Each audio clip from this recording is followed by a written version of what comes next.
Hello? Hello! Twitch, hi! Hi! Wow, it's lovely to have you all here. As always, just yell out if the audio's screwy or anything like that. But man, it's great to see a whole bunch of familiar faces already, familiar names already in the chat, and maybe some new people here as well, which is really great. So, shout yourself out in the chat. Say hi. So, before we get started, I want to acknowledge that this event is being broadcast to you from Wurundjeri land of the Kulin Nation, and I acknowledge elders past, present, and future, and I want to recognise that sovereignty's never been ceded on these lands that we call Australia. It's never a bad time to learn more about the original and current owners of the lands that you live and work on. It's a great place always to start these kinds of conversations, especially because we're talking today about music and culture and ideas. And sometimes it can feel like this is some brand new thing, that we're talking about some brand new ideas. But this is nothing new, as people have been doing this on these lands for tens of thousands of years. We're just the most recent people to be thinking about how to put ideas into music and how to share stories and share emotions and experiences through music. So I don't know, even though you can get lost in the weeds and all the details, it's a great place always to start. So yeah, heartfelt acknowledgement of all of the people who've come before me on this land that I am on, which some people call Melbourne. Okay, so I'm Tim Shield. That's me, this person. These guys I'll introduce in a sec. They are very kindly on mute. So those smirks, those little giggles, you can't hear them. See? Because they're on mute until I tell them to come off. Because I'm the boss here. My name's Tim Shield. I run a community thing called Spirit Level. We don't call it a record label anymore because I don't know what that means anymore. We're a bunch of artists and friends who release music and sometimes put on events. And we do this, or I do this, every month we get a different group of people on the Twitch to have a really interesting, deep conversation about something to do with music. From the perspective of where is it all at now? And also, where's it going? And trying to look at it not from a marketing angle or a how do we squeeze success out angle, just from a human angle. What can we do to make things better for ourselves as artists and as humans, and to make a difference on the planet, which has increasing kind of challenges in modern times.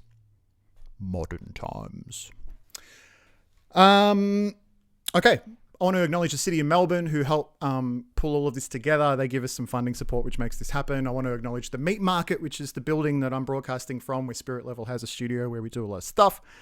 And before I introduce my guests, I just want to say, if you go to the About page here on the old Twitcheroo, you'll find a link to our Discord. You'll find a link to all of our previous conversations. Throw us a follow if you want to be notified when we do this again. And stay active in the chat, because I've got my eye on it, and your questions, your input is going to be really important as we get into it. And the topic today is we're talking about artist teams, and specifically one artist team as an example of how it can be done, how one really creative person who loves music and has some ideas can over time slowly build a group of people around them that helps them execute bigger projects and reach bigger goals and bigger outcomes. I've always been fascinated by that process. If you're a musician, you may have been through that process yourself.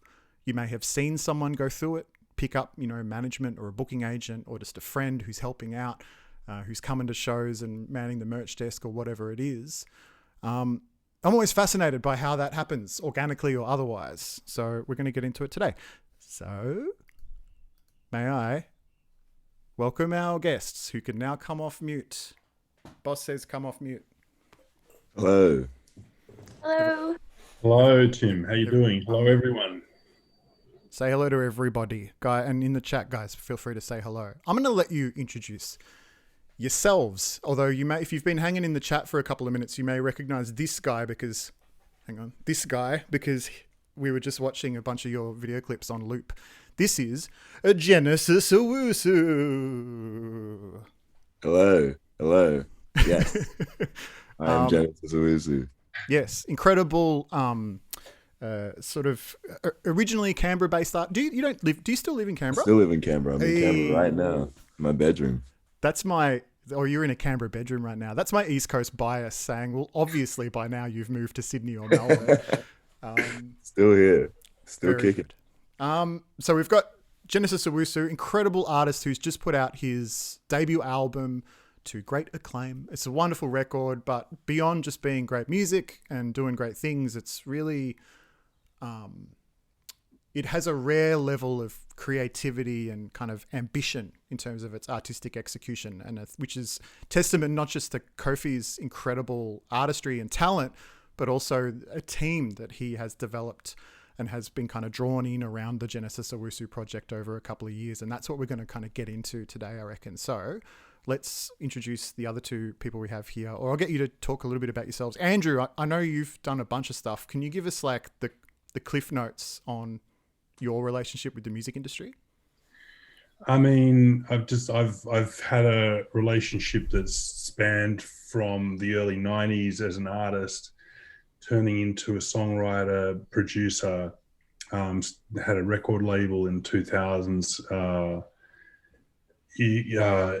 called Engine Room, which we did quite a few kind of big pop acts and a band called The Vines and the Veronicas and different things like this, and then went kind of back into writing and producing, and then started Ourness, I don't know, around 2014, and now working with this guy.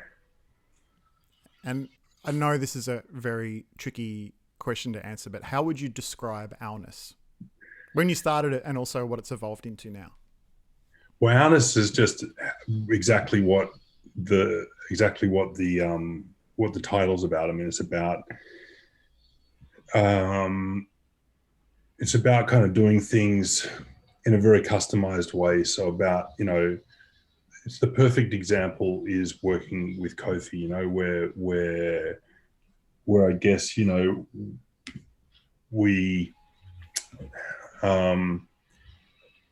we look at how we can, I guess, help to fulfill,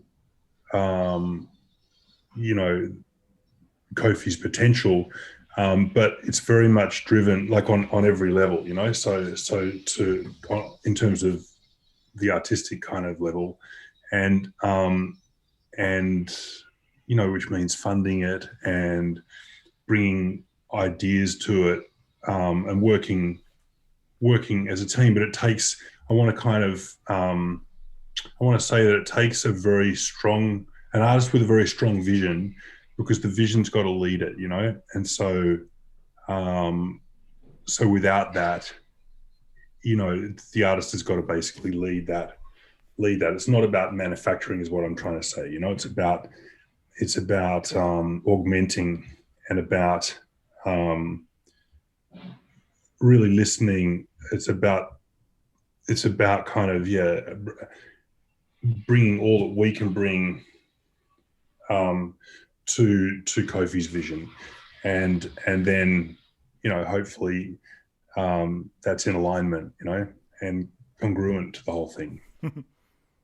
And you work with a handful of artists as well with Ourness, Andrew, yeah? Just one other at the moment. We've worked with a couple, and just one other at the moment, yeah.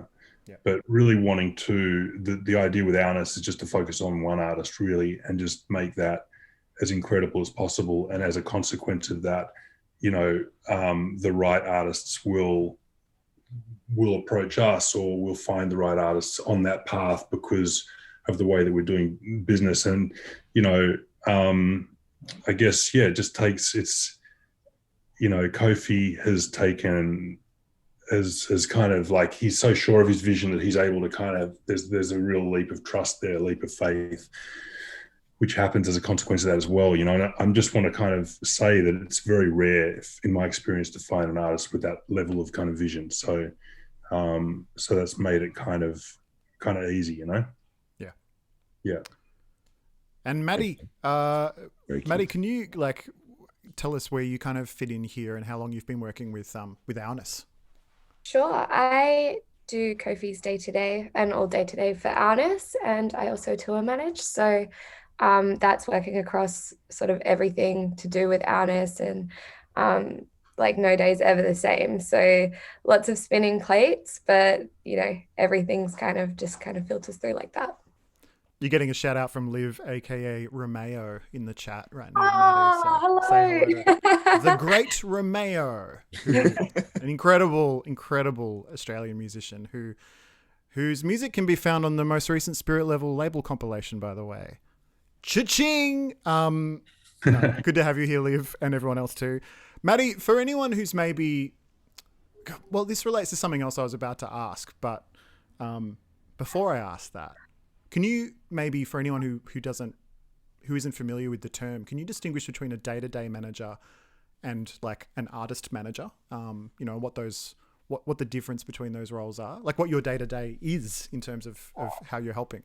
I mean, I guess in different places it probably means different things, but with Andrew really drives the strategy, and then I will kind of take all of the logistical parts of it and kind of deliver the outcomes of that in a way. So all of that, like the interviews and the media and the like what the shows look like and all of that kind of then filters through me, and then I actually kind of put the wheels in motion, if that makes sense, and lay it out. 100%. Yeah, I think the question I wanted to ask was just, do you think sometimes, I don't know if either of you want to answer this, but do you think sometimes it's actually unhelpful to put labels or roles or names around things? It sort of goes to something you just mentioned, Andrew, where it's like, when I asked you to describe Ourness, you didn't say it was an agency or an artist development company or a artist management services, or, you'd actually just said what you more described was just, well, I'm a person with a set of skills and I really believe in this other person and we have this human relationship, and it's a creative partnership, basically. It's a creative partnership business. Yeah. How you want to kind of look at that? There's rights that we need to have in order to make that realized in terms of how the funding of that all goes. And so I guess that's they're the things that turn it into a business, and the different aspects of that need to happen to ensure that kind of support and all that kind of stuff. But yeah, in terms of in terms of those divisions, in terms of working with someone, I think it is. It's just it's a partnership. But yeah. Well, in the chat, throw questions in at any point. I mean, I'll be keeping an eye on it. So we will get around to any questions you want to ask about the Genesis Owusu project or anything that comes up in our conversation. Just chuck it in the chat and feel free to just talk to each other and get to know each other there as well.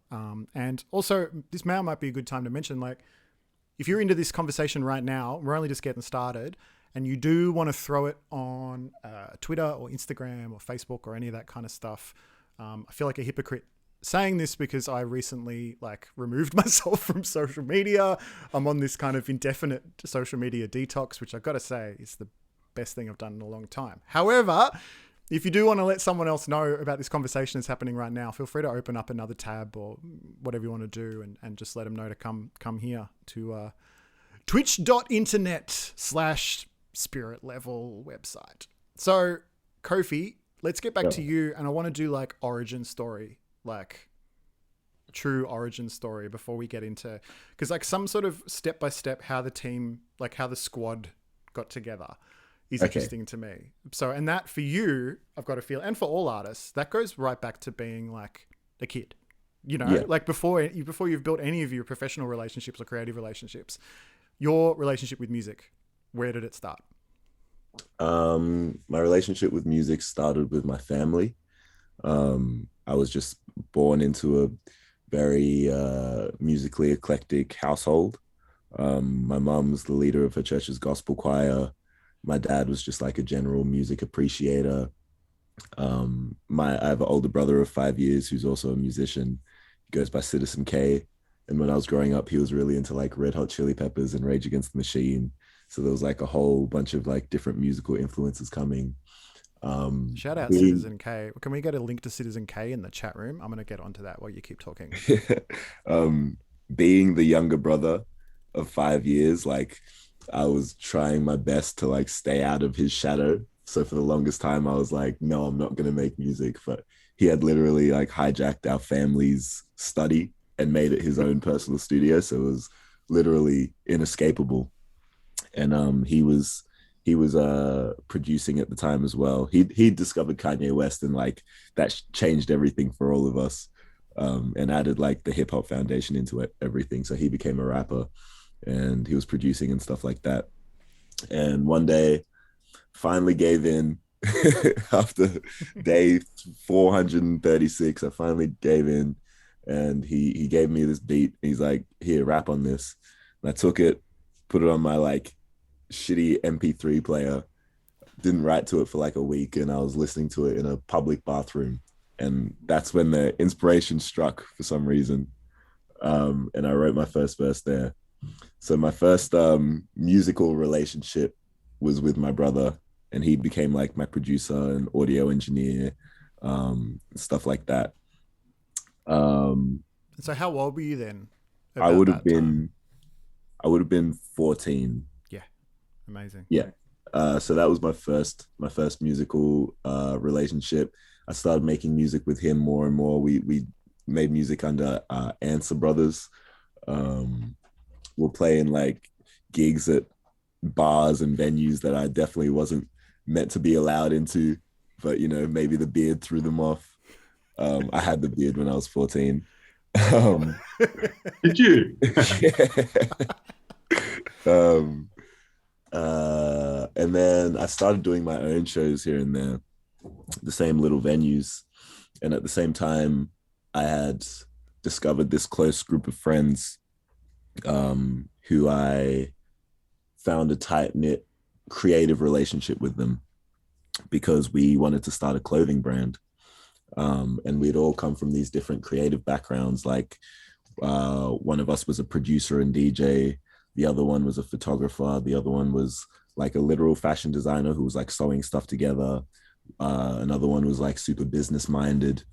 And we had gotten together with our visual artist friend, and we'd actually got our own store when we were like 16, which was crazy. We were still in high school, and we'd gotten a shop front for our clothing brand. Where was it? It was in Braddon in Canberra. Yeah. So I had this like creative web around me, and we were just making whatever we wanted, whenever we wanted, super inspired by like, you know, like Odd Future and stuff like that. And one day I had this show in 2015, October 2015, at ANU, and like no one was there. I think like some staff were there, like lecturers, and like, you know, it was that kind of gig. Yeah. And I was wearing all black, and that tight-knit group of friends were also coincidentally wearing all black. And I was like, hey, you guys want to jump on stage and dance around and hype me up? And they're like, yeah, sure. And that was the first incarnation of what is now known as the Goons. I love it. The Goons, and you just got a bunch of like crusty lecturers and stuff watching. Yeah. So me and the Goons screaming at these lecturers, these people of high academia. And yeah, now they're known as the Goons to anyone who knows the lore of Genesis Owusu. Yeah. Which we're ruthlessly unpacking. No mystery will be left once we're done here. We're just going to completely make it all transparent and boring and open. Yeah. So if I can just go back on this, so because like I just find the details kind of interesting, you know. So as a teenager, you've got this gang. You're inspired, like you said, by groups like Odd Future, where you can kind of see like, okay, it's a bunch of people with different skills. They have shared values and like deep level of friendship, you know, like and you're doing it for fun. Maybe you have ambitions, you have vision, but you're also doing it because it's really fun. I'm curious with your brother, like, because he was also working at the time, I imagine, like, did you look at how he was going about what he was doing, not necessarily from a musical point of view, but in terms of how he was trying to build his thing, and take any tips from that? Or did you feel like, you know, maybe as a teenager you had a bit more of an awareness around how things might quote unquote work because you could see what he was up to? I wasn't like, my headspace wasn't in any kind of like business mode. Yeah. Like I had visions of like where I thought this could be, and like, wow, I think the stuff I'm doing is pretty cool. Like I think this could go somewhere. But like I was here and I had visions of here, yeah, but no even thoughts between, like, of the in between of how to get from point A to point B. All I was focused on was trying to make me was trying to make the disconnect between Kofi and Genesis Owusu like one, and make my art truly representative of who I was. That was like all I was really focused on, just trying to make the coolest shit to me.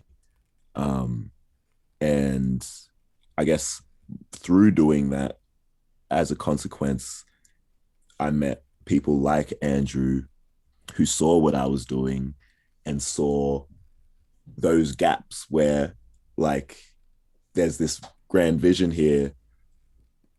Maybe I can step into, you know, bridge it and bring it to the world. Yeah. Type of thing. We've got we have an Answer Brothers fan in the chat.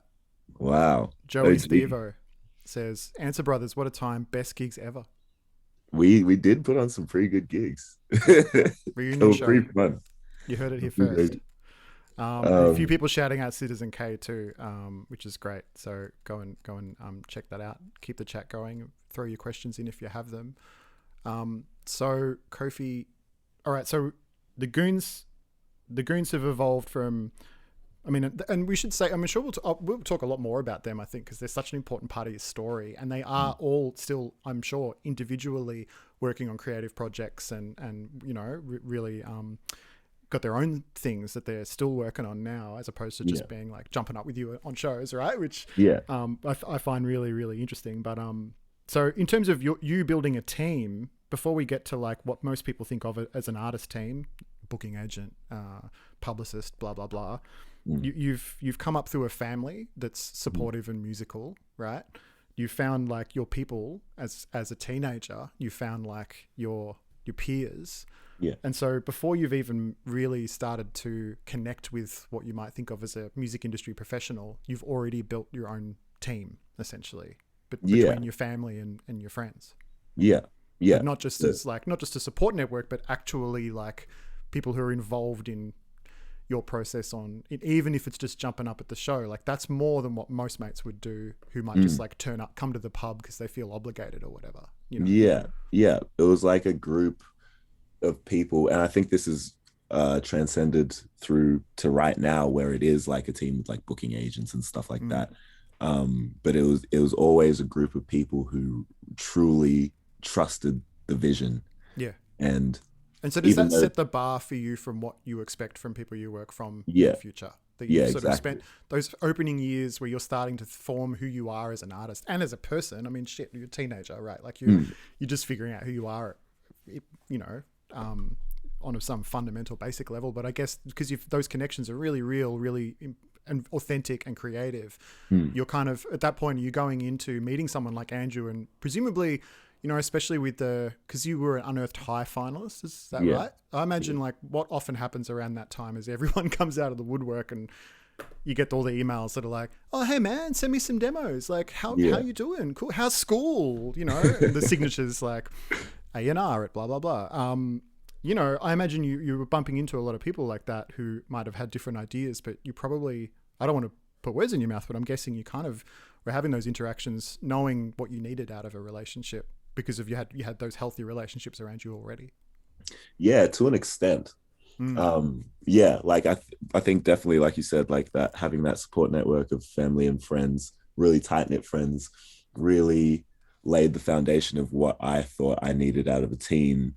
And you knew it was real because there was no payoff. There was no payoff at the time. It. Like they were doing it for nothing because they trusted the vision, and we all thought this would go somewhere.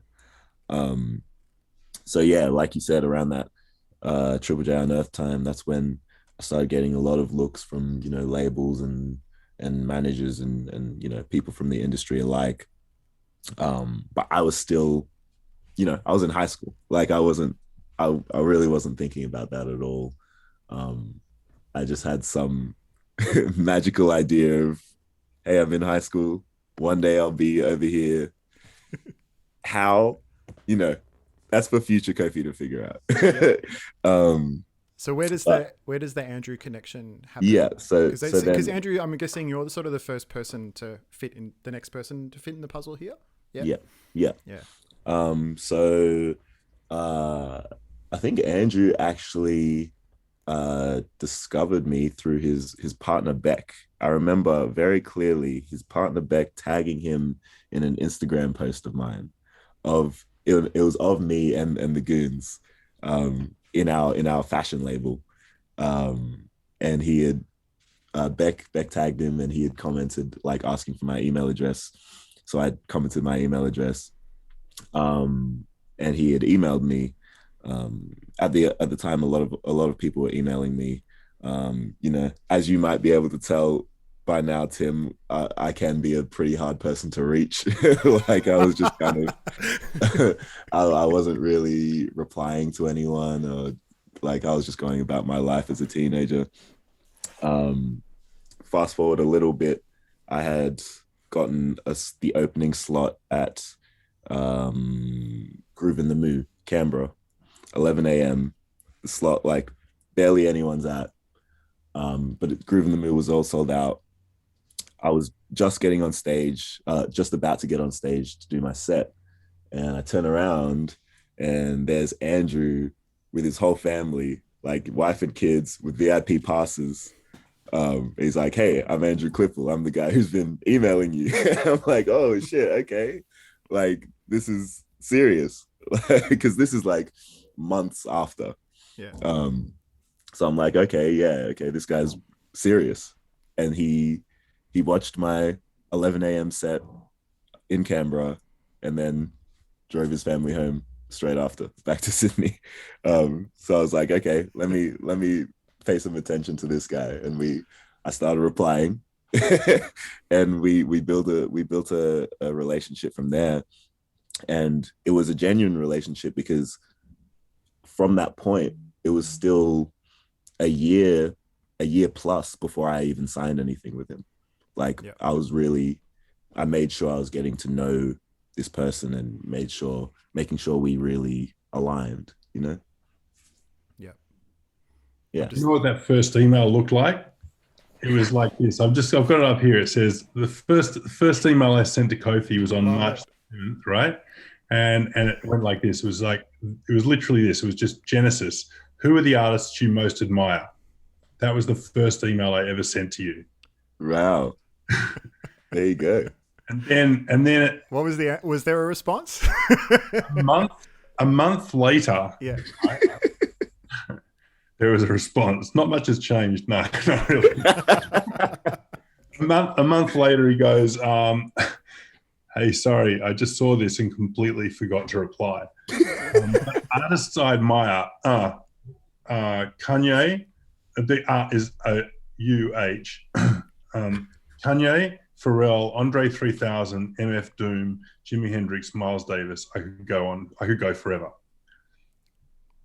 And then I sent back, I think a day later, I love your new track, great work, sonically beautiful to listen to. First listen on car stereo and Midnight Marauder vibes coming out.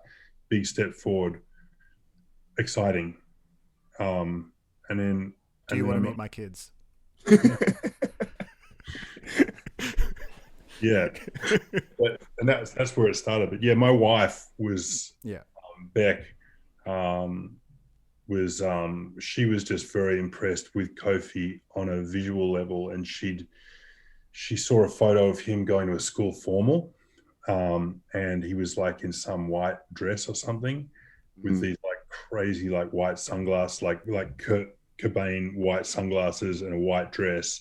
This is like a 17-year-old kid, right, going to school formal, and we were just like, oh wow, that's pretty fucking crazy, you know, like it's pretty wild. And just then listen to this song Kofi had. Oh, what was the first song before Drive Slow was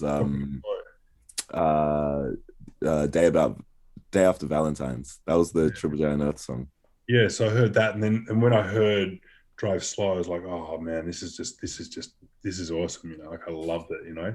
Like I still love it. It's still one of my favorite tracks to this day. I just love it, you know. Yeah, that was very exciting, you know. Yeah. Maybe just to flip it around for a second. So Andrew, you know, you've discovered Genesis Owusu through Beck, you know, and you've started looking around, and maybe somewhere in the back of your mind you're thinking this might be someone I'd like to work with, you know. Like I have my own ambitions to work with an artist who's got a vision and someone I can offer resources and assistance to. Why start with that question in the email? Like, why is that the first question? What artists do you admire? Yeah. That's going to tell me about, that's just going to tell me about someone's, I mean, kind of intelligence in a way, because it just tells me a lot about whether it's just kind of, whether the person just stumbled onto something, or whether there's kind of a rich lineage there, a rich kind of understanding of music, and how that's going to really affect so many things and so many conversations. And it's going to mean that we can talk on a very deep level about music, and we can kind of understand what influences mean what, and you know, because it's not going to be some kind of rigid situation which is kind of almost impossible to work with a lot of the time, unless the person's got, unless there's a whole other set of circumstances. But in Kofi's case, with that kind of music, I was expecting that. And you know, when he said about I mean, just all that with Miles Davis and Jimi Hendrix on top of, you know, Kanye, Pharrell, Andre 3000, MF Doom, like those names are all we're still talking about that stuff in a lot of ways, you know. But that's what really excited me, you know. Yeah, it's good taste, and it's also like it's musicians who are across genre and who are across era, which means that you're obviously already as a teenager listening to a lot more than maybe just what your peers are listening to. And then, yeah, it makes me think of years ago, being at a recording studio with a friend who was mixing some of my music, and he was working with like a 18-year-old or 17-year-old from New Zealand called Kimbra, and he was talking to me about I don't know if she'd really released anything yet, but she had sort of been picked up and had some people around her and who were again maybe attracted to her sense of vision and her like a little bit maybe beyond her years musical vision. And I just remember he was trying to not sell me, it sounds horrible, but he was just saying he was really excited about like, oh yeah, this morning I was working with Kimbra, and like, oh, you should check out some of her stuff. And so he pointed to her MySpace page and said, just look at the influences on her MySpace page. And this is back when, you know, this is legit old school MySpace. And I wish I could remember the list, but it was like 50 artists all crammed in, you know, probably in different colors and fonts and all that kind of stuff.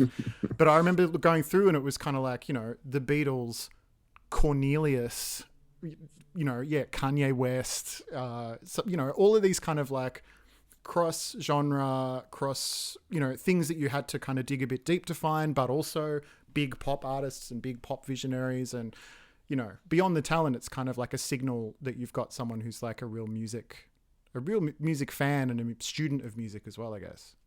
That's it, the student of music, and somebody who's going to be able to, you know, because I think that the thing about it is that coming from Australia is a very specific type of thing, musically, and especially within hip hop, you know. And I think that my biggest concern would be that there's a reason for it to exist, you know, like what's the reason for this thing to exist, and why is it culturally relevant here. And, you know, we don't want to be making some derivative type of thing, because it's not, you know, I mean, it's just not, it's just like selling coals to Newcastle. Like, you can't take that over to America, and they've just got the better version. I mean, you know, it's just like, or you know what I mean, or do you know what I mean? Like, we've got to have the best version of what it is, the only version, and somebody with, and like Kofi with his musical understanding, his knowledge, and that kind of traversing, you know, historically kind of iconic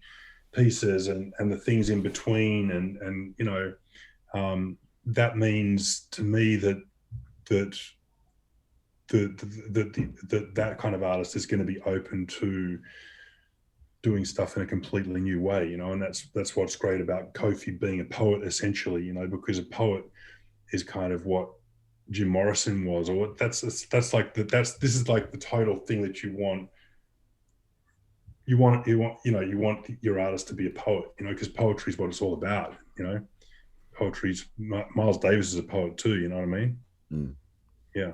We got to balance this out by saying that sometimes Kofi doesn't answer his emails, and there must be other like negative things we can say to, because we're blowing a lot of smoke up the old Genesis Owusu butthole right now. You know, we got to. Is there any other? Yeah, look, he's not a great. He's because he's right here. He's actually let it all out. This isn't going to help. This is only blowing him up more. Yeah. You're going to have to deal with this, Andrew, and Maddie's the one who's going to have to deal with this. You're creating a monster. Mostly, it just takes one kind of prompting, and then very rarely a second prompting. So it's not that bad. Maddie probably reckons I'm worse in terms of having to have. I'm loving this chat, by the way. Thank you all for your openness and for sharing this story today. It's just the best. If there's anyone in the chat who wants to throw in questions or anything you're curious about, if curious about how an artist team functions, how to pull it together, you know, I think there's already some really interesting things that we've covered that feel on a gut level to me like they resonate beyond just your story. Because I should say, like, and we talked a bit about this before we got started, before the stream officially started, the four of us were talking a little bit about this. Like, there is no playbook for being an artist, full stop. But also in terms of, if you are an artist with a vision and you think you need people around you, there's no playbook for how to do it. There might be some insights you can learn that may or may not help you with that journey and figure out if it's even a thing that's right for you. But, you know, I think if there's an artist out there who's thinking about things at the moment, I think that what you don't want to do is you don't want to go looking. You want people to find you. And in order for people to find you, it's got to be fucking really good at what you do. And so just focus on being incredible at what you do, and you'll find the right person will come as a consequence. You know, and I as an artist, when I was starting as well, I mean, I was searching around for people in the first part of my career before I had success, and really just, you know, it was just constant. I was doing everything from getting a graffiti gun and writing my band's name all over the Sony kind of front door of Sony and Warner's and everything at night. I'd get stoned with a graffiti gun and go and put my name, my thing everywhere, all over record labels, and it just didn't work. No one wanted to really get involved. You know what I mean? And then I wonder why. Well, at least they knew who I was. You know what I mean? But you just want to be really good, and then it's just really true, you know, because really good is subjective as well. It's just really true is what you want to be, really true to yourself, and that's what, and then kind of build a skill set that's around that works around what that truth to yourself is, you know, and build that toolkit so that it's just incredibly detailed and incredibly articulate. And that's what's going to be exciting. That's what the point of difference is, you know, and that's what will get the right kind of team around you to start with, the right person who will, you know, who you can trust. Because you can't, like, if you're a great artist, right? I mean, I think, and Kofi, tell me whether you agree, but you can't really be across. I mean, there's different kinds of artists, but you can't really be across kind of like, you know, who the best promo person is, or who the best, you know, like radio person is in America, or who the best, you know, like, agent is, in all this kind of stuff. Like you need to find the right person to interface and to build that stuff, to customize it around you, and that's why. And there are artists who are good at all that stuff as well. I'm sure, but I think that's you need to focus on your art, and you need to have somebody around who's going to understand that and want to, kind of create those teams around you and build it so that you're not going to be spending all your time. It's just a different headspace, isn't it? It's like, I don't know, like, I guess an artist like me and an artist like me who are very focused on having their vision correctly executed. There's a lot of issues about control. Like, I don't want control for the sake of having control. I want control a lot of the time so the vision is executed. But in terms of building a team, the most important thing is to have people you trust, like, wholeheartedly, that can go forward and execute that vision without you having to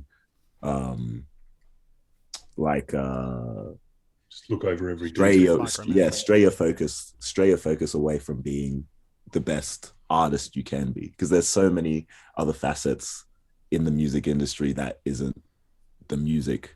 And I guess me as an artist, like, I need to, like Andrew was saying, like, focus on being the truest, making the truest music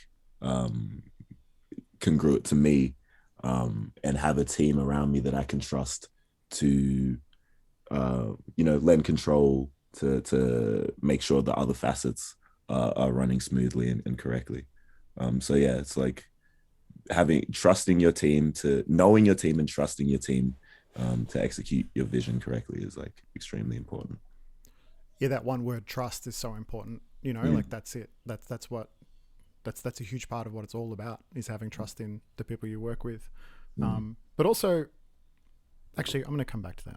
There's a question here. I'm just going to grab my pen. I'm going to come back to that because I want to talk about that. But let me do a couple of quick questions, and then I want to pick up, like, because where we got with the journey was, like, the meet cute with Genesis Owusu and the Clipple family and at Groove and the Moo Canberra. And so we're going to pick that up and figure out how the team expanded from there in a sec. But there are a few questions coming through, which I will get to.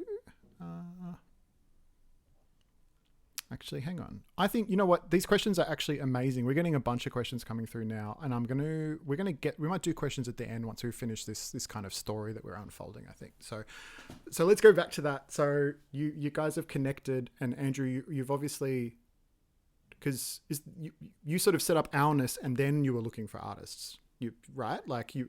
Well, Beck and I set up. Yeah. Beck, my wife, we set up Ourness together when we came back from.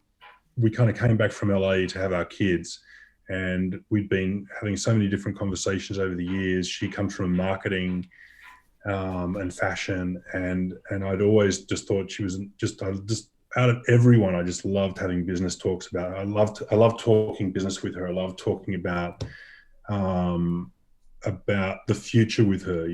I found her really, way before she was my wife, I always wanted to spend time with her to have these just awesome conversations about the future and business and culture and so many of those conversations are what led us to set up a company like Ourness, which was about just, like, fucking off all of the way that other people do things in terms of just doing it in a really fresh way and customizing stuff around the artists and being in partnership with artists and being transparent and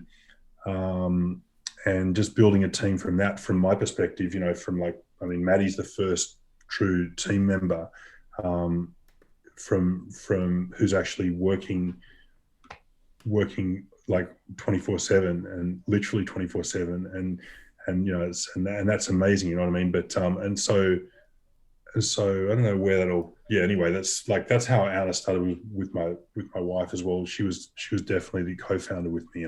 Yeah, but you've recognized, I've got skills and networks and a passion, a desire to contribute to Genesis Owusu as a project. So Kofi and you connect and you start Oh working yes, together. we're at the thing that day with when Yeah. my family's there, and we're at the whatever In the at, moon. at Groove in the Move, exactly. And basically there's just no one there. Yep. It's empty, and Kofi's on stage, and I'm like, wow, this will be interesting, and and and then he just comes out like it's a stadium, and he just rocks out there, and he just rocks the house, rocks the two people that are in there, rocks it. I'm talking like just stadium level event, and just huge charisma, and just undeniable. You know what I mean? Yeah. And and I was just like, wow, and I was like to Beck, well, this guy's incredible. We just love the vibe of the Goons and Kofi, and they're just you can just tell immediately there's this incredibly warm, just really actually incredibly well mannered people, and then they jump on stage and they're like these animals on stage. Perfect contradiction. And then we left, and on the drive home I couldn't help thinking, because what are you, the most important part of your career, well, I mean, you only get to make your first record once, right? I'm not saying that. Definitely the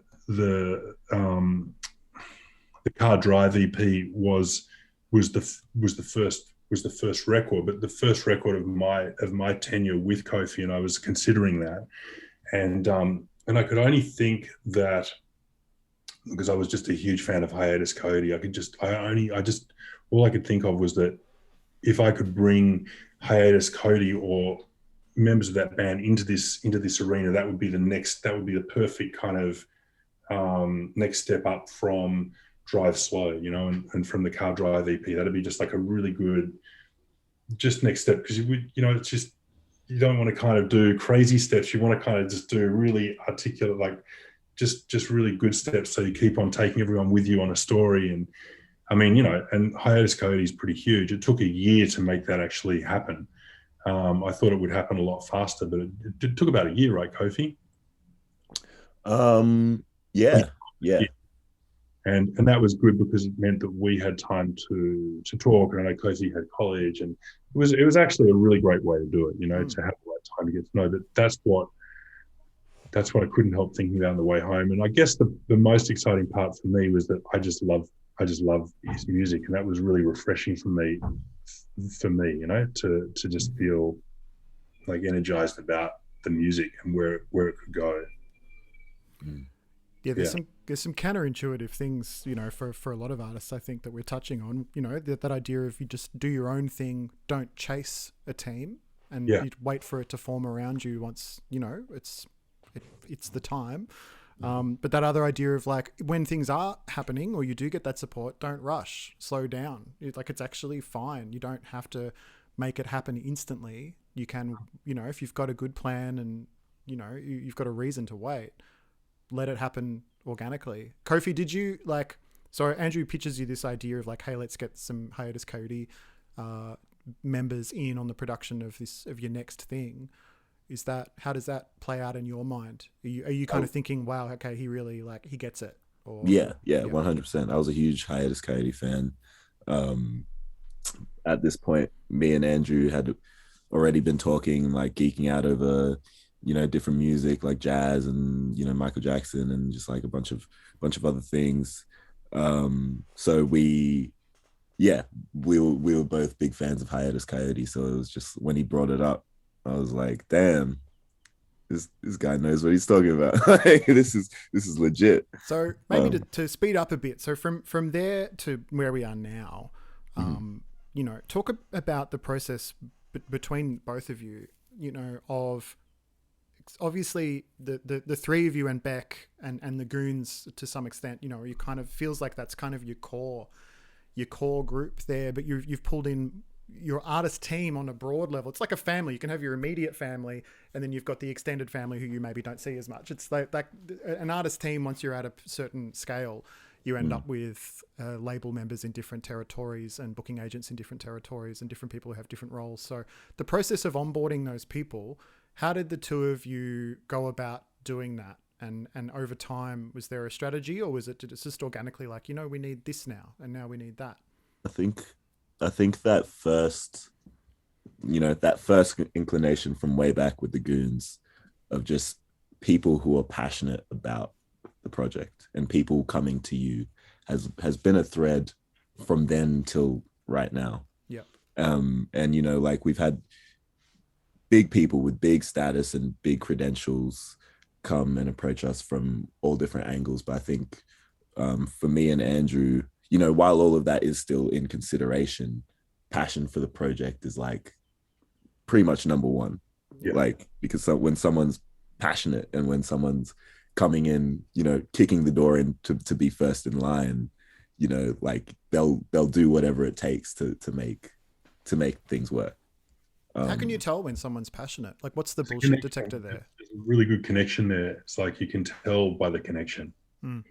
Tell by the conversation. You can tell the conversations, the nuance of the conversation. It's not like around, hey, I mean, for want of a better thing, like, hey, like I am the agent to this big artist and this big artist and this big artist. I'm going to do this and this and this. It's like completely missing the point, to not be able to kind of like just fucking talk about some musical aspect of it, or to connect on some musical level that is somehow, it's like you can just tell what a fan is and what a fan isn't. And I guess you can just tell what a fan is and what is it. What about you, Kofi? What's your view on it? Yeah, I mean, yeah, that's pretty great. Like you can tell. I don't know. Yeah, I don't know what it is. You can tell in someone's voice when they're really passionate about something, when they're truly a fan, and when they're trying to, they see potential, but it's, maybe it's more about they see the potential of the income. I think you can tell the difference. Like I think, yeah, I don't know how to articulate it. I think, yeah, you can just tell somehow. It's about the connection. It's also their availability. It's kind of like when you're dealing with a real fan, they'll make themselves available pretty much at most times. That's my little way of understanding. It's like if I'm having difficulty, if someone's getting real 9 to 5 on me, right, I know that's not a person I really want to work with, so yeah, I'm looking for that type of level of fan who's happy to fucking email me back at 3 a.m. or whatever, you know what I mean? Like just get onto stuff, or you know what I mean? Just like do just stuff that's fan-like, Just passion. It's all about passion in the project. Yeah. I got a bit distracted there because we had a really weird message in the chat. I think we must have had some sort of bot or something, which goes to show I think we've got a few more eyes on the conversation this month than on previous months. So like I've just learned how to moderate the chat room, which is really fun. It's cool. It's got a whole new view, and I just banned somebody. That's really fun. It's my first ban. Congratulations. Wow. Thank you, Twitch lords. So it was gross. Okay, yeah, but I was paying attention vaguely to that bit. That was fun. Before we get into questions, because we actually have amazing questions here and I want to get to them. I think that'll be a really good thing to do. But maybe if we can just bring it to right now, the album's just come out and is doing great things. And, if it isn't already obvious, like I'm a huge fan and the album is incredible and you should go and listen to it and you should immerse yourself in this world that Kofi and his team have created really carefully over the last year or two around this new album. But can we build a map of the team, what the team looks like now? Do you want to, can you go through and kind of talk about everyone who's kind of involved with the project? You want me to go through? Yeah, who wants to do that? Go ahead. Okay, so you've got Marty Court, who's like does marketing here in Australia, and she's very much, she's kind of, I talk to her a lot. Obviously, Maddie is like front and center. Like Maddie she's like dealing with everything every day kind of thing, and she deals with a lot of these people too. the team that has been built around Kofi, and I'll start with it from the start. It's like you've got Marty, then you've got we had one PR person originally, and we kind of moved that up to Aniela from Thinking Loud, and she does PR in Australia. And she'll interface now. I used to take Kofi's records directly into Triple J myself, but now Aniela does that, and she kind of can feed back on that a lot more. And it's a lot more it's a much more interactive kind of process there, and also with PR generally around Australia, and they've been really good with what they do there. And then Dan Sant was pretty early. Dan Sant was really early, yeah. Dan Sant's Kofi's agent. He's amazing. He's been a huge fan from the word go, and spoke the same language. And all the tours have been kind of conceived with love, and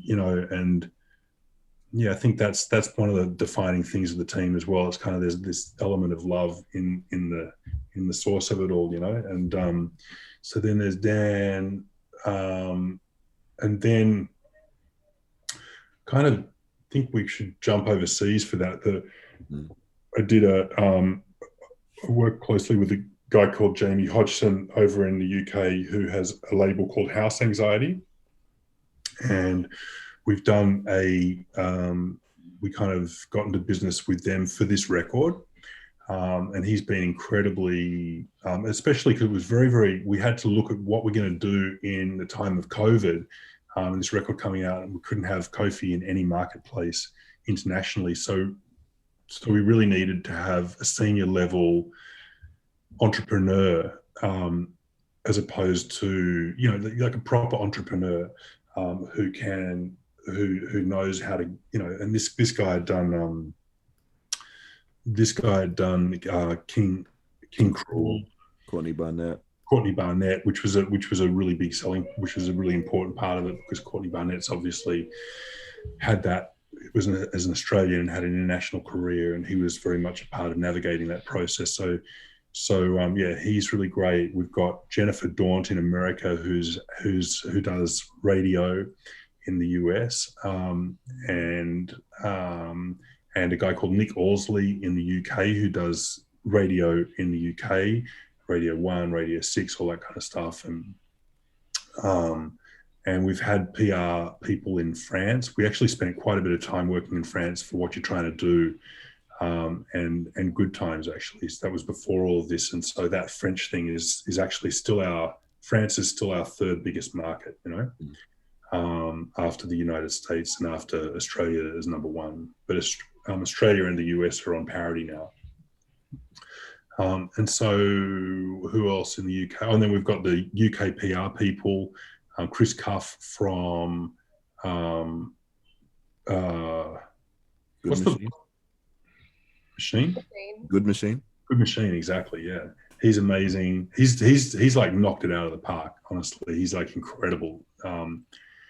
And in the US, Shaz from Grandstand, and she's knocked it out of the park as well. I think that pretty much covers. And we've got agents, like there's agents just come on board now, like this guy called John Bongiorno in the US, who's incredible. And this is just the right time to get an agent on with the release of the album, and he just jumped on it, kind of thing. And then a guy called David Exley in the UK, who's with Paradigm, who handles a lot of XL style artists over there. And so I think the great thing about working like this is that no one has been allocated this artist, like in a major, artists are allocated to product managers, and that's just, that's your job. But those people, like we talked about at the start of the conversation, they don't wake up and go to sleep with the artist on their mind and how to do things in an innovative way. They just, they just allocated the artist, and we wanted to avoid anything like that. And I think that an artist's career at this stage is incredibly fragile, and you've got to keep the leverage in your favor, always, until the artist is at a point where it's kind of like unbreakable, That's me talking as a manager now. and that's what you need to make sure is it's all about leverage. This thing is you can't, once you're in a major, and it'll look like it's all incredible at the start of it, but once you're signed, it's just it becomes a game of how do you navigate yourself into a position of priority, and often that's impossible because you don't have any support to do that. So it can actually add layers and layers of complexity into an already incredibly challenging process. That's been my experience anyway. One of the reasons why I wanted you to do that roll call, Andrew, was to just show the scale of the team behind this project, which is large. And so there's a message in the chat from Kat, Lack the Low, saying this team roll call is way longer than I was expecting. And I think it does raise something I wanted to flag, which is, and I don't want this to come across as a criticism at all, but, even artists who are quite prominently positioned as independent, for want of a better word, or might kind of give the appearance of DIY, or really be literally still driven with a DIY mentality, a self-driven mentality. The more visible that artist becomes, the more, the bigger shows they're playing, the bigger opportunities they get access to. You're rarely going to see it on their Instagram or talked about in interviews, but there is often, for those artists that you aspire to maybe be like, or that you consider as role models as an artist coming up, it can be easy to forget just how many people have become involved, just what a large structure there is behind an artist. And I just think it's important just to cover that, just to sort of... There's 50,000 tracks that are uploaded to Spotify every day, as you know, like just right. alone. I mean, it's like, but all of this is incremental, and all of this doesn't happen just in one go. It's like this is years. This is years, exactly. Yeah, it's years, and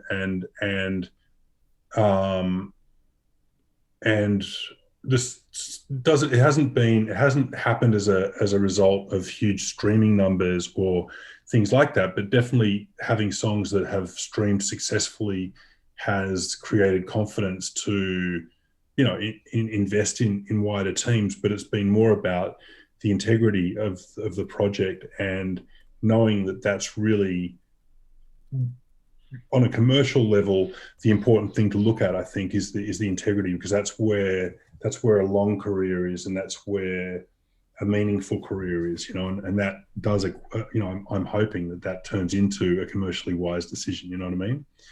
I think it does from all the books I've read about it, and the people that I admire have worked on careers like that, And also to artists, like, I feel like that, I don't know, I feel like it is put on a pedestal, being like this whole DIY, I do everything myself, I control everything myself. That shit would suck. Like, that would be so awful. Like, with Genesis Owusu, like, obviously I'm the face, and it's like, I guess it's my personality, but it's injected into a Voltron-like machine with many arms and many legs, and like, people, like, I would not be able to do this by myself at all, and I wouldn't want to. So I think that, there is quite a, it's put on a pedestal to, be that guy, like, I do all this and I do all this and I do all this, which is cool. Like, if you could manage that, like, go for it. But I'm not so sure that's put on a pedestal.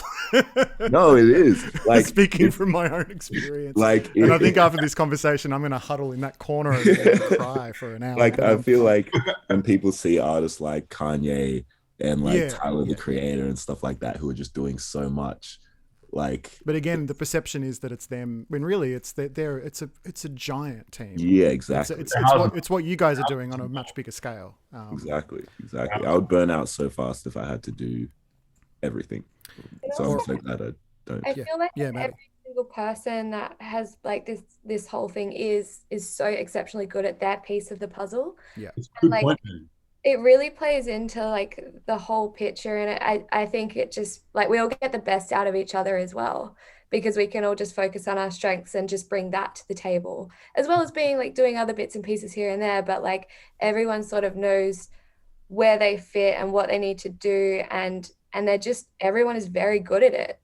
Yeah. And when people say like, oh, you know, I could do this, this, and this, and this, they're missing kind of the point. Like, it's like you look at our publicist, I mean, it's just, he's incredibly talented, you know, incredibly talented entrepreneur. And it takes just so much more. All of these functions that people think are just like, oh, you know, it's like a lot of people outside the music business, they just look at it and they go, oh, well, I could do that. And so many times I've come across that whole thing. It's just like, oh, that's, you know, it's just music. I mean, it's like, it must be so easy, you know, but it's just the people involved, and people set up their own record labels and all this type of stuff. And it's always like burn through a whole lot of cash and just at the end of it go, wow, I didn't realize it was like that. I didn't realize it was like that. You know, it's just like, and it's kind of like the people involved are really good, and they're all incredible specialists at what they do. And they've had to work incredibly hard in a very competitive environment to reach some level of, you know, authority in that. And I think it's a really good point, Maddie, you know. Where this narrative gets hard, and I think hits a raw point for a lot of artists who are working alone, who don't have support, don't have teams, who maybe are doing their thing and have been doing their thing for a while and have not, you know, as we've discussed, attracted someone who's kind of just on board with the vision. You know, it hits a raw point, I think, and there'll be people in the chat who will be feeling this too, where it's like, this is all well and good, and it's easy to kind of say like, you shouldn't be a one-person show doing it all yourself. But the reality is, for the overwhelming majority of musicians, that is the reality. That is the reality, that they've got to work on their own. They don't have access to even that one person, let alone this multinational infrastructure. So I think it's, you know, it's important to remember, like, we can give a lot of good tips on how to build these vast, huge, scaled up teams. But there's a lot of artists who... Part of the conversation. It's like, I hear you. Like, let's talk about talk about that stuff, because that's the part that is the most important. Like, all this does happen as a result of that first thing that happens, you know.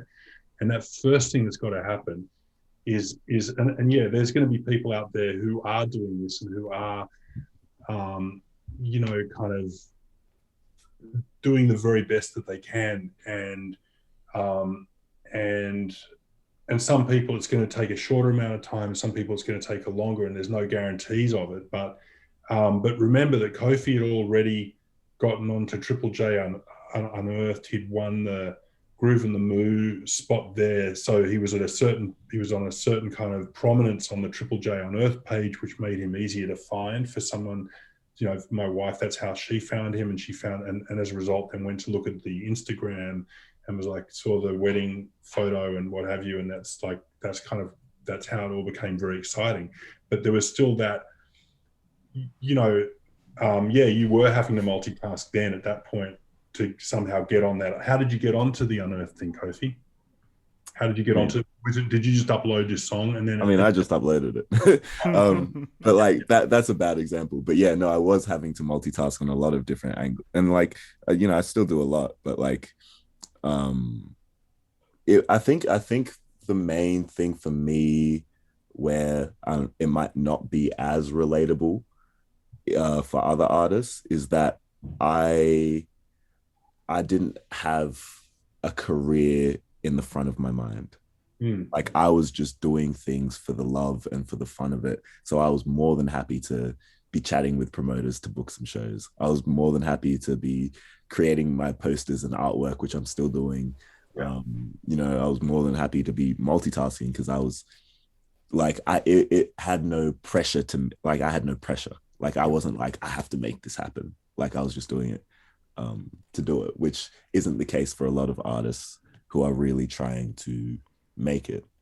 But there does sometimes feel like there's a bit of an alignment there, in terms of the more pressure you put on yourself sometimes can not be to your benefit, in terms of doing great work and attracting good people and being true to yourself and all of that kind of stuff. The more as an artist you get hung up on that stuff, the harder it is actually to be a genuine artist that attracts people to what you're doing. Yeah. But it's always been hard, hasn't it? You know? And I think talking about the start of the journey, is probably the most beneficial, because like probably half of that roll call was enlisted this year, early last year. Yeah. And like we've been going since 2016, 2017. Yeah. So like, yeah, for a lot of the journey, the team was a lot smaller.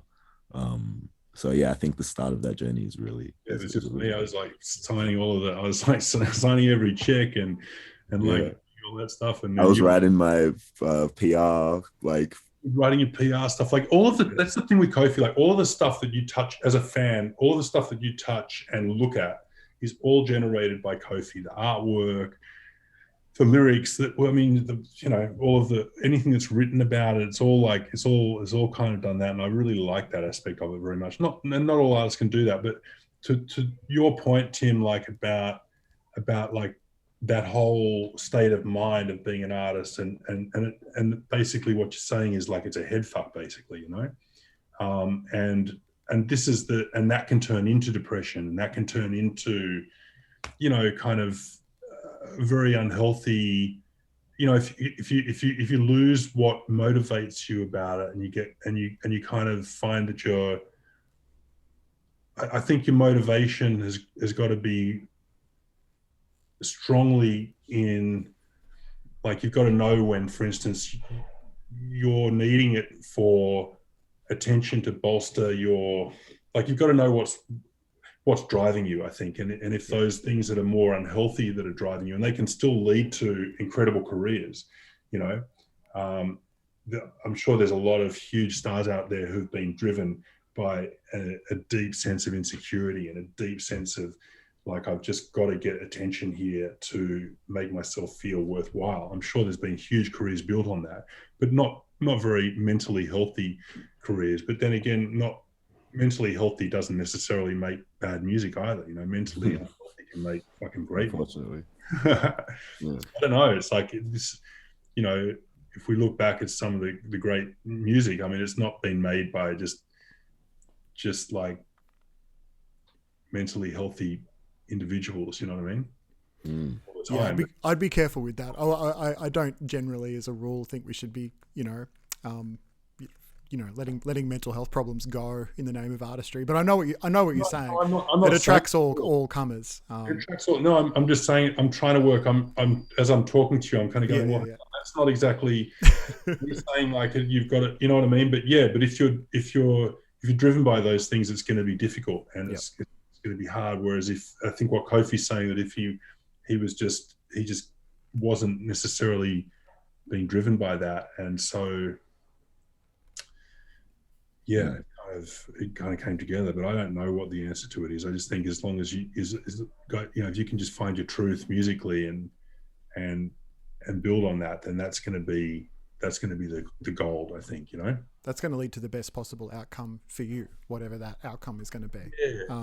That's what I tend to think, anyway. Yeah, exactly. If you can heal yourself through it, it's like that's going to be incredibly transformative, and I think it will speak loudly too. I think there'll be a truth in it, Let's take a breath and then get into some questions from the chat. I think people have been very patiently waiting to get to some of these questions, which are so thoughtful and interesting, and some of them are curly, which is really good. But before we do any of you guys need to get a glass of water or anything like that? We've been going for a little bit, and everyone's all good. Hydrated. Super prepped. I love it.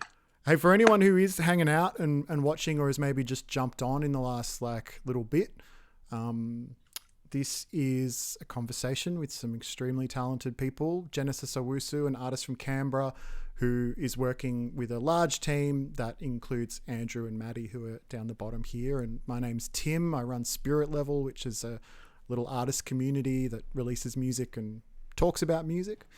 And if you like the sound of this conversation and you want to keep up to date with future ones, please do follow us on Twitch to get notified.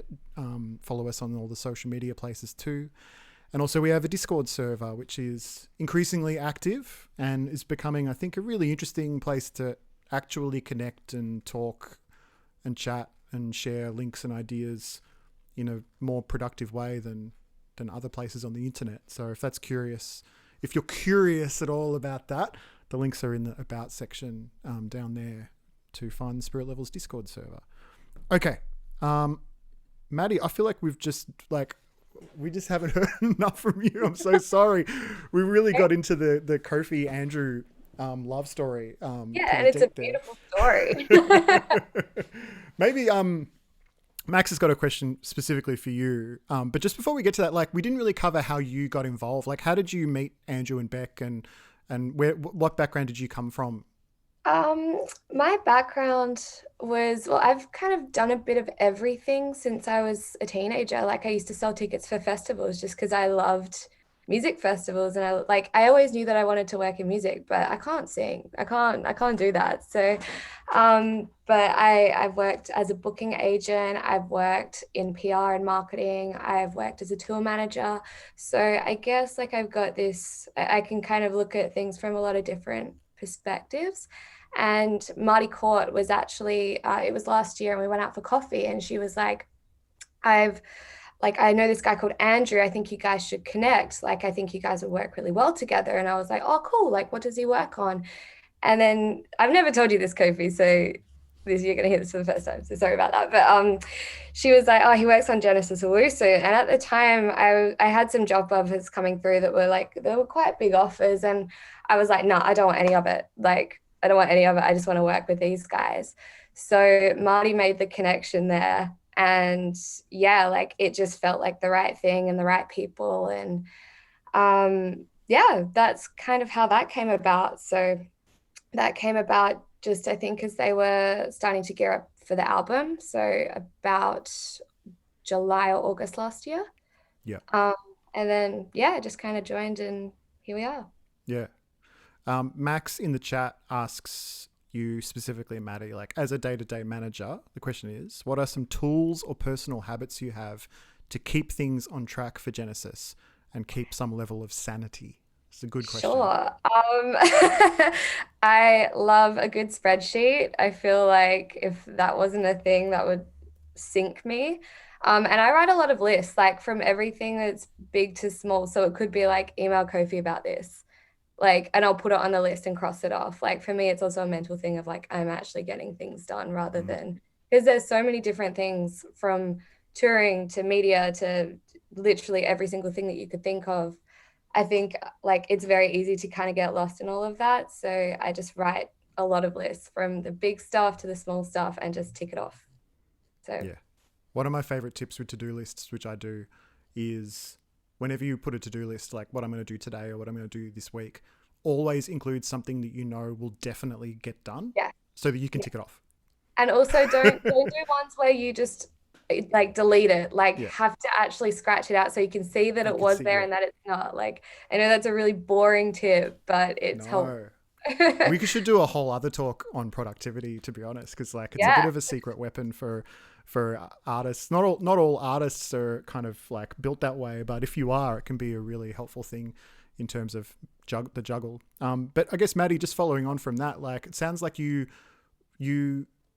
just loved music so much, like many people do. You kind of got into all sorts of things and were trying to like, just get your head around every single aspect of how things work.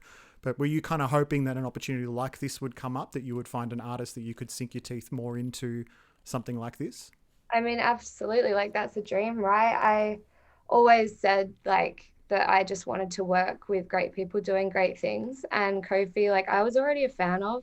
I'd worked at some festivals that he was working at, and there was just something really magnetic about him and all the people around him. And so like we didn't really know each other, but like, yeah, I really just jumped on it. And I feel like, I don't know, it's very rare to get an opportunity where you're working with people that, your values are all very aligned and you all kind of share this vision and love for each other, and you're very supportive. So yeah, it's something that I didn't like, I've been doing music since like 9 years now. So when it came up, it just felt like the right thing, and that stuff doesn't come along often. So it's true. Okay, there's a bunch of great questions here, but one has actually just popped up, which I think is good to get into this area because we haven't really covered it yet. So it's from Slow Fear, who asks Kofi, how did you manage earning an income and allocating funds to your artistic vision earlier in the journey? And we may even get into a little bit of how that's operated over the last few years, because people have been asking that in the chat too. But let's start at the start. Like, before you had help from Andrew and other sources, did you have, I mean, I guess you were late in your teenage years, you were pretty early. Did you have a day job? Were you investing money into Genesis Owusu, or were you keeping it super tight? Well, yeah, I mean, like I was saying before, none of it was in the framework of a business. Yeah. Like, I was just a teenager who loved doing it.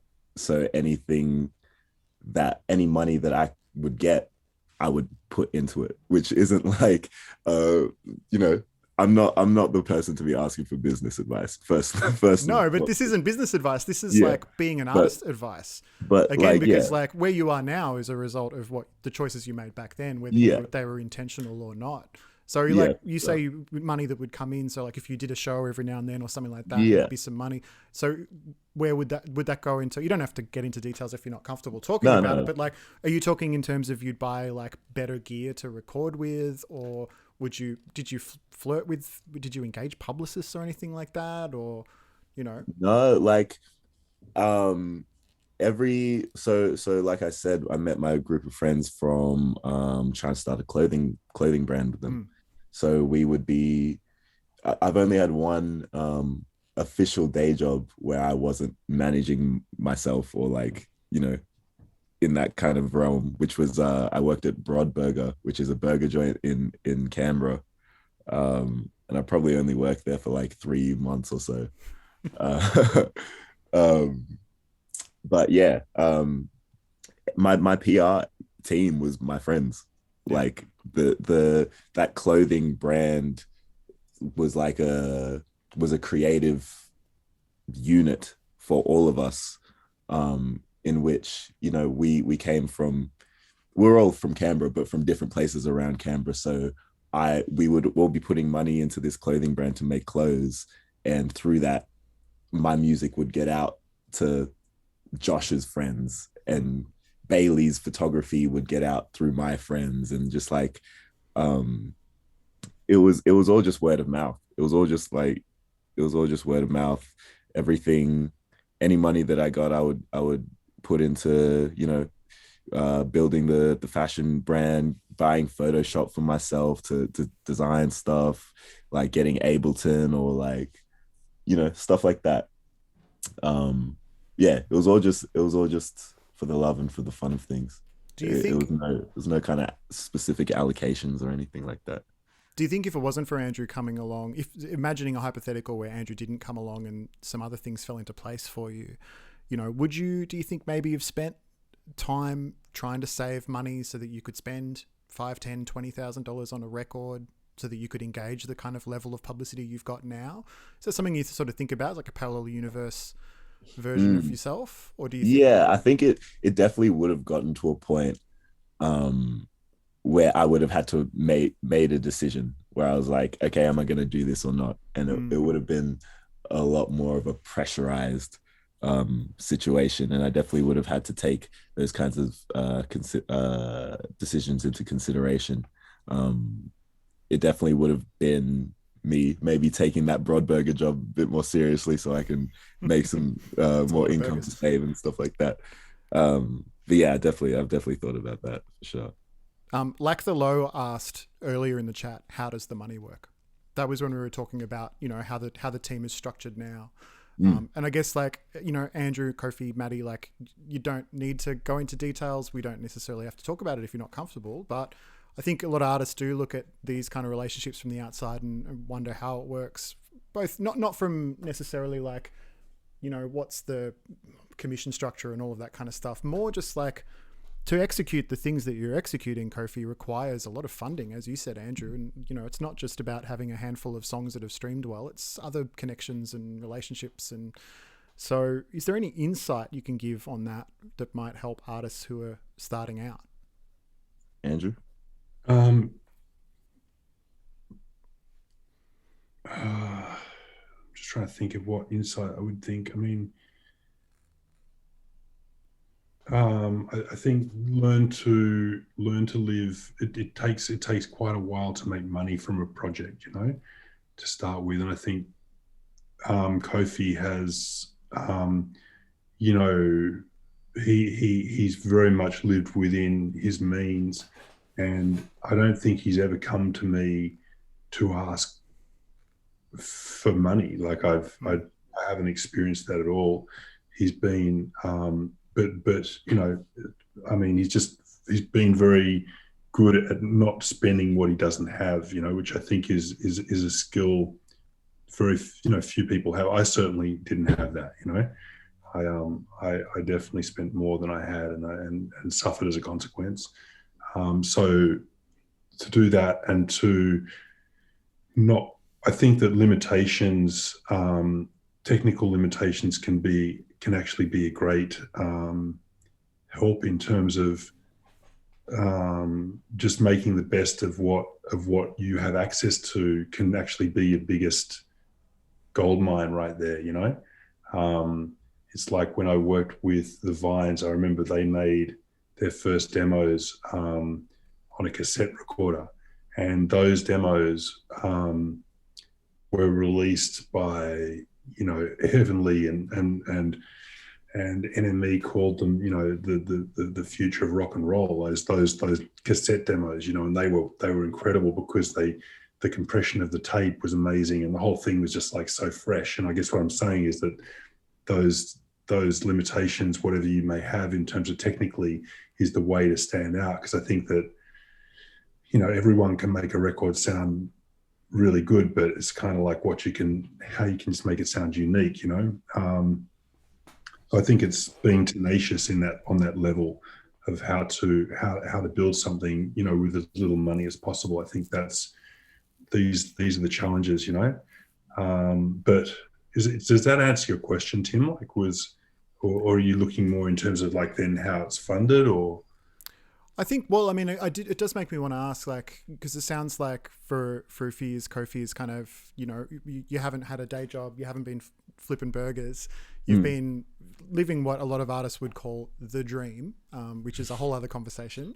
But, you've been able to focus very primarily on Genesis Owusu in all of its parts without feeling like you've got to go for 2, 3, 5 days a week to a job to generate money so that you can live your life, pay your bills and all that kind of stuff.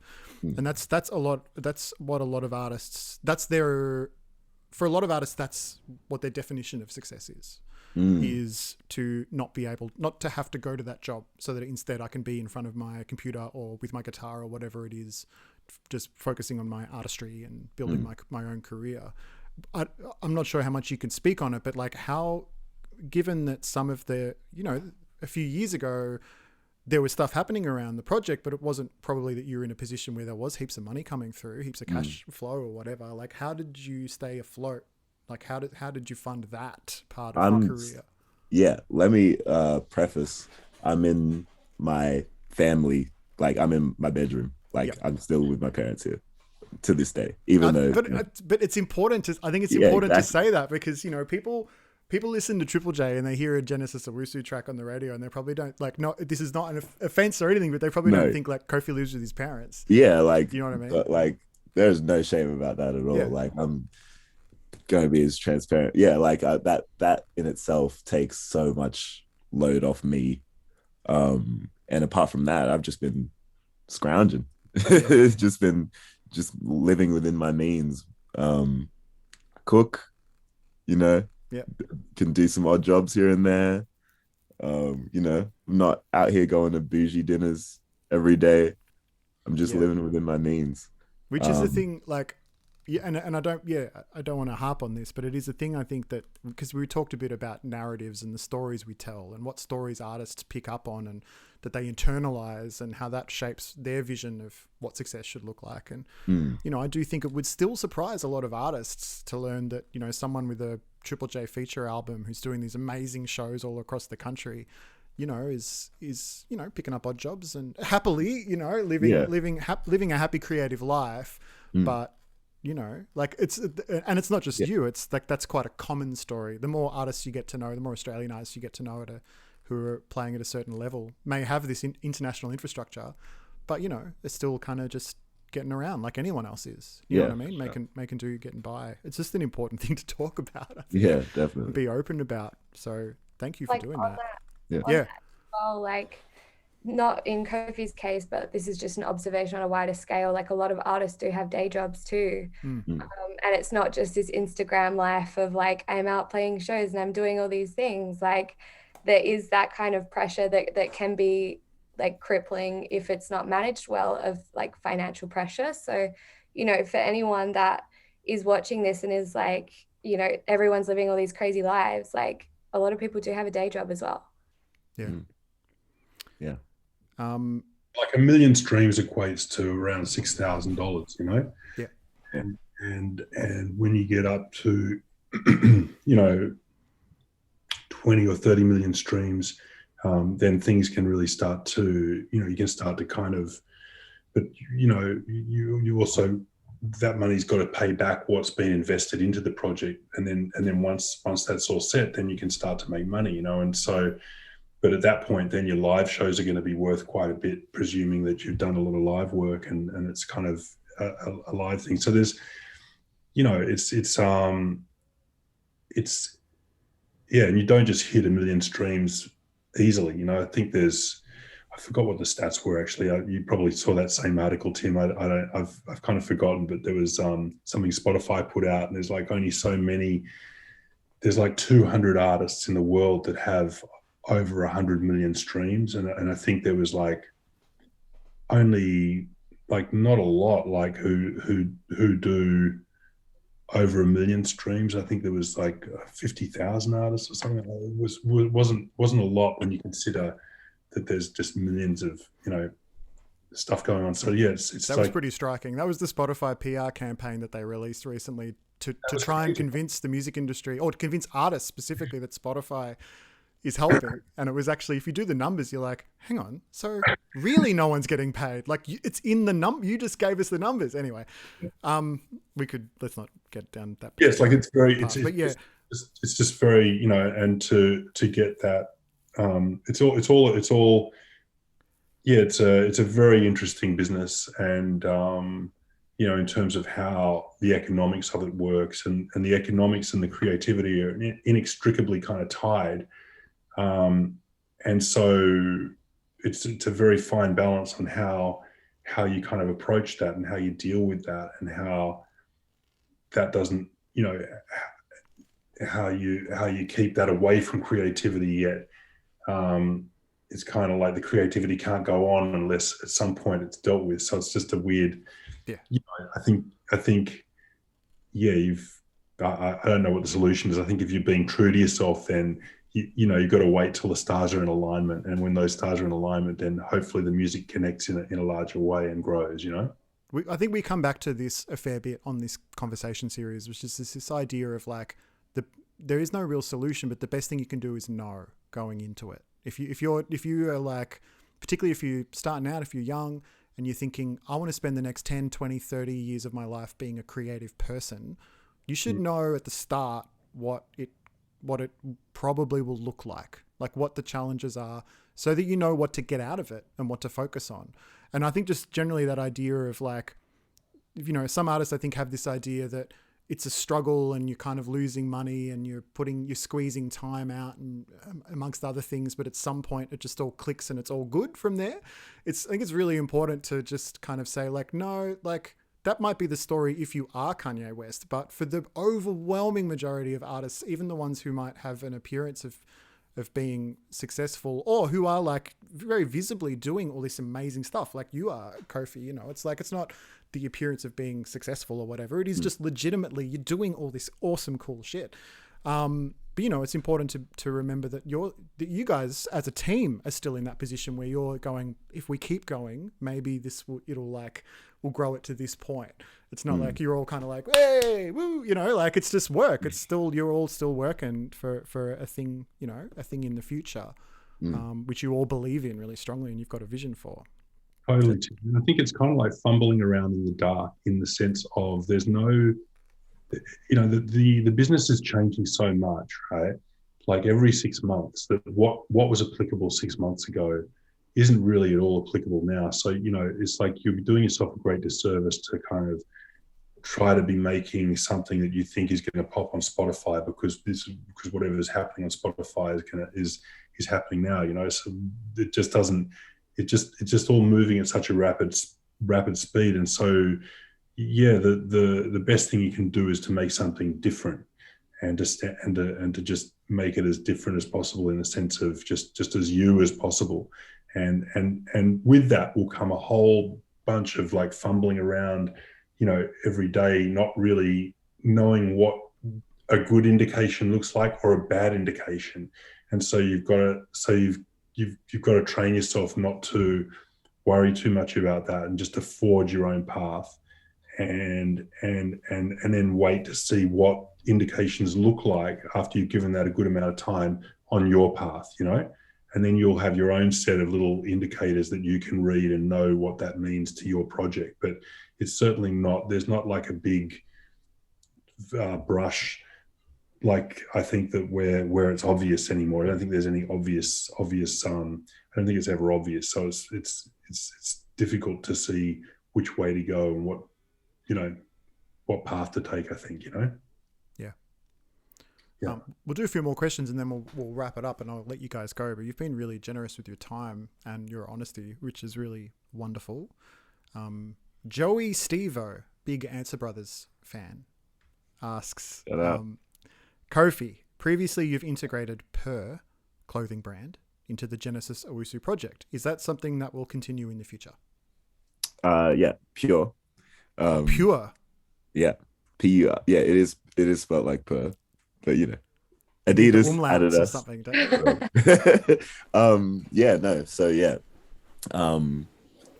Pure is the clothing brand that I've been referencing, where all the goons essentially met and became the goons. Yeah, I mean, Sean, the clothing designer I was talking about, has hand sewn all of the uniforms for this upcoming tour, all the goon uniforms. He's sewn my tour suit. And that is the way that Pure has been living on through the Genesis Owusu project, and will continue to. And, maybe sometime in the future, we'll put out some stuff for the public again, some more like bespoke type one-off pieces and stuff like that. But yeah, Pure has really been living on through the Genesis Owusu project.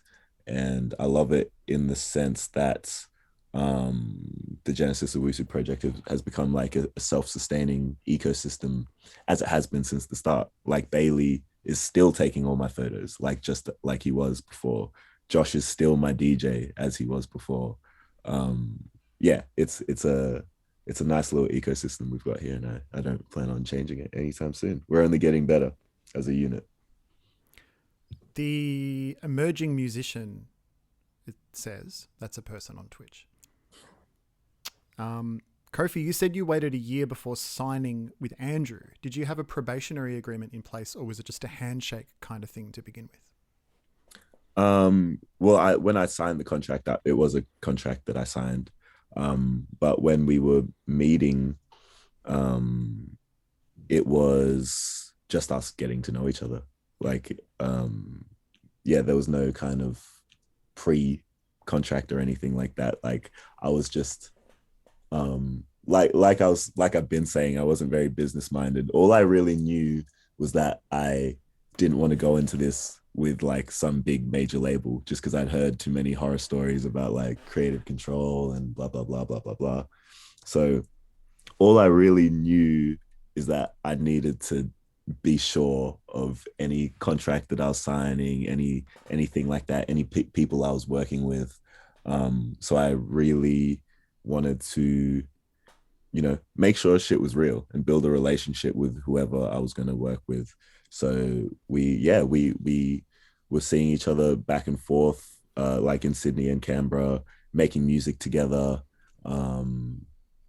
For a whole year before I signed the contract, and we also made sure the contract was fitting for both of us and customized for this project. And we work in a 50-50 partnership together instead of any kind of archaic contract.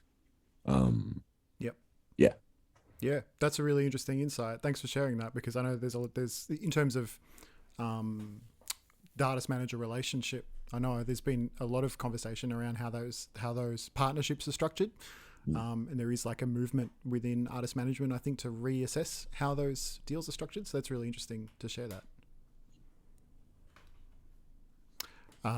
Thank you, Tara, by the way. The emerging musician is Tara. And Thanks, she says, Tara. that's great. Thanks, Kofi. Voidhood. Voidhood is here.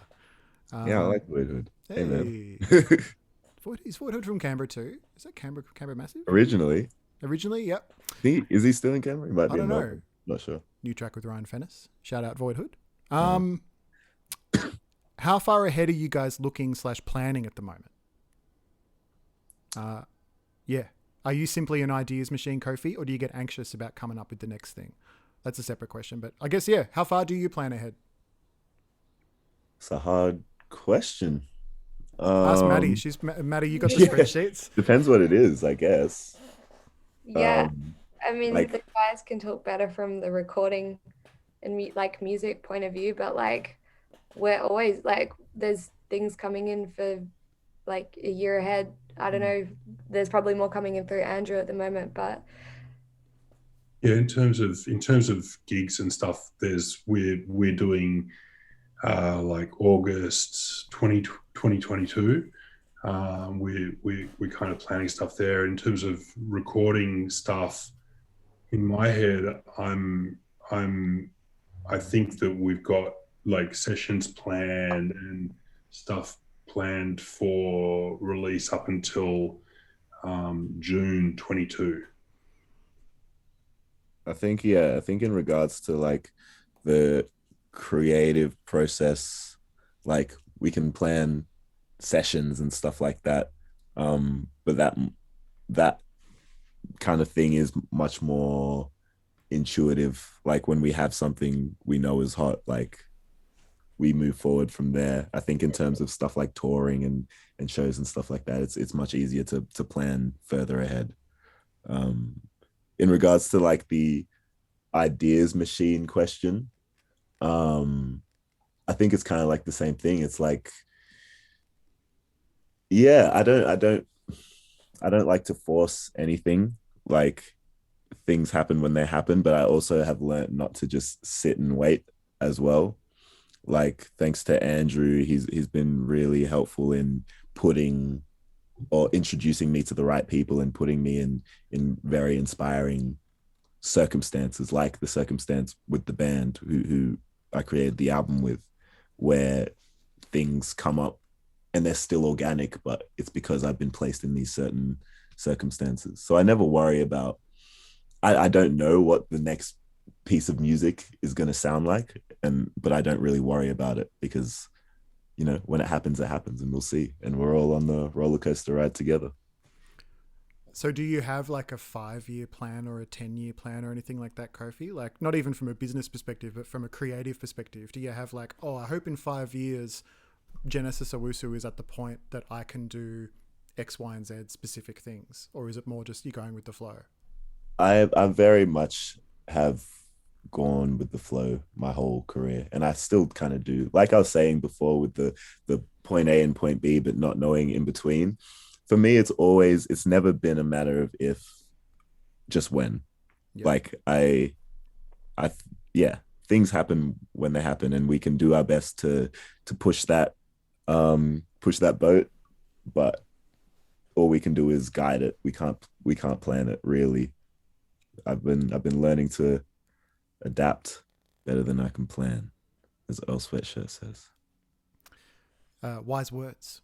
Sandport asks, I just realized I saw Andrew play with Genesis on stage. And fun fact, also, Like a Version. Go check out the Like a Version. Featuring Andrew Clipple. Yeah, he's my keys player. There you go. So, and you're on the record too, Andrew, right? Like you're on the new album and yeah. So, so Sandport's question is, how did that progress from working with an artist to actually participating musically? How do you guys negotiate that? Because that's pretty rare in this situation. It's extremely rare. I don't know. Kofi, do you want to answer, or do you want me to answer? Yeah, well, I mean, we can both answer, but I think in that year of getting to know each other, that's really how we did it. Just geeking out over music and making music together, and bonding on that foundation. Um, Andrew's an amazing keys player. Like, he's an amazing jazz pianist. Um, and yeah, we really got to know each other on that level. Um, and I think that creative bond has strengthened every other bond that we share between each other. Um, yeah, yeah. Um, yeah, Andrew's really impressive because he has to wear a lot of different hats. Um, but wearing that, I feel like when he's a really creative guy. He's a really creative guy, and he can put some serious shit together. And the album wouldn't be the same without him. The band wouldn't be the same without him. Yeah, he's crazy. Thanks, man. Is it, Andrew, when you saw Kofi play at Groove in the Mood with the kids, were you like, I'm gonna get up there one day, or is it just like, I mean, were you thinking about that, or? Not at all. No, no. And even now, like, I'm very much like, if there's, I try and look at it all through the lens of a manager first. That way I can make sure that I'm doing the right thing, like, for him. And I really try to make an effort to look through things in those lenses, since there are so many hats kind of going around. But that lens, at least, is always putting him as an artist kind of first. Because as a musician, I'm like, yeah, fuck, I want to get across this. I love it so much, kind of thing. And I love being in his band, and I love making music with him. But there's also, we've got to create. I think he's a very diverse kind of artist, and it might be the case that this band, continues, or it might be the case that there's other ideas that need to be explored, and so it's kind of important to keep that kind of front center. And but the reason why I got involved, and the reason why I thought it was important to get involved, because I thought that at the point after he'd worked with the Free Nationals, and I know that he didn't want to just take on, because like, the producers that we were looking at were going to basically put their sound onto Kofi, and so no one was going to be coming up with thinking about, like, knowing Kofi and customizing an actual sound around him and exploring that to create something that was unique and just only that Kofi would have, and I thought, well, that's really, I need to do that, because that's, otherwise we're not going to get there. We're not going to get that. It's just going to be, people are going to just look at Kofi and go, oh, he's this kind of artist, so this is what we'll do. And it's kind of like, and I think that missed the point. And so we explored a whole lot of things, and we exchanged playlists, and through that process, it seemed like the best idea would be to create this band, so that then he'd be able to kind of like just like a music machine, where he could actually write within that context and see where it went and explore. It's just an exploration thing. It's an investigative process, like what you said before about your comment. It's like, and I think that's and that way we can make, just like Kofi's own special sound, and I think that's the point. I think, like, a really good example of that is, I was watching the rehearsals between these guys in the band for the Like version Anarchy in the UK, like a version that they did, and watching it transform and watching the energy of these guys bouncing off of each other, it was like it started out as a much slower tune, and then it kind of just ramped up into this crazy energetic thing, which was what everyone saw. Watching Andrew and Kofi work together to get it to that point was just super inspiring. Like, there's this chemistry there that they're both just like, they both just link together and just come up with amazing things. And that was just an objective perspective that I wanted to share, because obviously, like, very different musical backgrounds, but there's some kind of level of creativity there that when they come together, it's just like, I don't know, they make some crazy things. So Well, it's a really special team that you guys have gotten together to shepherd the Genesis Owusu project, and I'm looking forward to seeing where it all goes. One final question from J Dog Plays TV. This is my favorite question. What are you talking about? What? Does anyone want to field that question? What What are you talking about? Just live, JD. Live We're just chatting. music. Hey, Love. thank you all. Genesis Owusu, Andrew Clipple, and also, Maddie Smith. I know too many Maddies.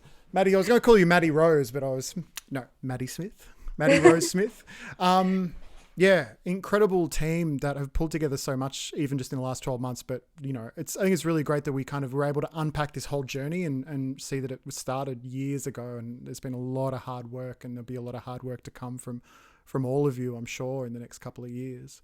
But, you've been so open with sharing the process, how you work together, how it all has all come together. And I really think a lot of the people watching will have gotten value out of that. So yeah, genuine thank you to the three of you. Thanks for having us. Appreciate it. It was a great chat. And you're getting a lot of love on the chat, a lot of thank yous and stuff in the chat right now coming through from peeps who have been watching. So before we wrap up, I'll just say again, like we do this every month. I'm still trying to figure out what the next chat is going to be. I've kind of got a few things up in the air. I really want to get back into another conversation around environmental impact, because we had a really great conversation at the end of last year with Heidi Lenfer from Cloud Control and Feet, and also Dr. Kyle Devine, who's like a music researcher focused on environmental impact. And we talked all about, how to go green and how to be carbon neutral or carbon negative. And I noticed overnight, Beggars Group and Ninja Tune have announced like this whole new sustainability policy where they're aiming to get their companies and their practice as music companies to be fully carbon negative by the end of this year, which is really ambitious. So stay tuned. Maybe a conversation around that. I would also love to do an artist team breakdown again at some point. So we might see if I've got a couple of people who I think would be really interesting to unpack their journey, because no two journeys are really the same. Jump into Spirit Level's Discord. I've just dropped an invite link into the chat. I'm going to drop another one in. If you know what Discord's about, then come and join our server, join in. We've got a whole bunch of conversations and channels going on different topics about music and where music's headed, and a lot of musicians in the server as well, sharing the things they're working on, and looking for people to take an interest and connect with. So it's a good crew in there. So jump in the Discord if you like.